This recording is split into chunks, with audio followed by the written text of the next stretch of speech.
ಹುಟ್ಟದ ಹಬ್ಬದ ಪ್ರಯುಕ್ತ ನಮ್ಮ ನಾಗರಿಕ ಮಂಡಳಿಯವರು ಈ ಕಾರ್ಯಕ್ರಮ ಏರ್ಪಡಿಸಿರುತ್ತಾರೆ. ಈ ನಡೆದಾಡುವ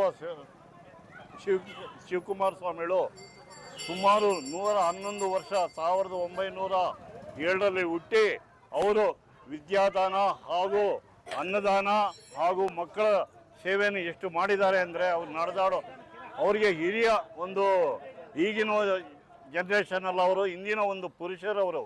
ದೇವರು ಬಿಟ್ಟ ಮೇಲೆ ನೆಕ್ಸ್ಟ್ ಬಂದು ಅವರೇ ನಮಗೆ ಒಂದು ಶಿವಕುಮಾರ ಸ್ವಾಮಿಗಳು ನಡೆದಾಡುವ ದೇವರಾಗಿ ಇಲ್ಲೆಲ್ಲ ಭಕ್ತಾದಿಗಳಿಗೂ ಹಾಗೂ ನಮ್ಮ ನಗರ ಮಂಡಳಿಯಲ್ಲೂ ಸಹ 1995ರಲ್ಲಿ ಬಂದು ನಮ್ಮ ನಗರೇಶ್ವರ ಸ್ವಾಮಿ ಚೌಲ್ಟ್ರಿನ ಓಪನ್ ಮಾಡಿಕೊಟ್ಟಿರುತ್ತೆ. ಅವರ ಆಶೀರ್ವಾದದಿಂದ ಇದುವರೆಗೂ ಅವರ ಆಶೀರ್ವಾದ ಹಾಗೂ ನಮ್ಮ ಭಕ್ತ ಮಂಡಳಿಗೆ ಹಾಗೂ ಊರಿನ ಎಲ್ಲ ಪ್ರತಿಯೊಬ್ಬರಿಗೂ ದೇವರು ಒಳ್ಳೇದು ಮಾಡಲಿ ಹಾಗೂ ಶಿವಕುಮಾರ ಸ್ವಾಮಿ ಆಶೀರ್ವಾದ ಇರಲಿ ಅಂತ ಹೇಳ್ಬಿಟ್ಟು ನಮ್ಮ ಮಂಡಳಿಯ ಪರವಾಗಿ ಎಲ್ಲರಿಗೂ ಕೋರುತ್ತೇನೆ.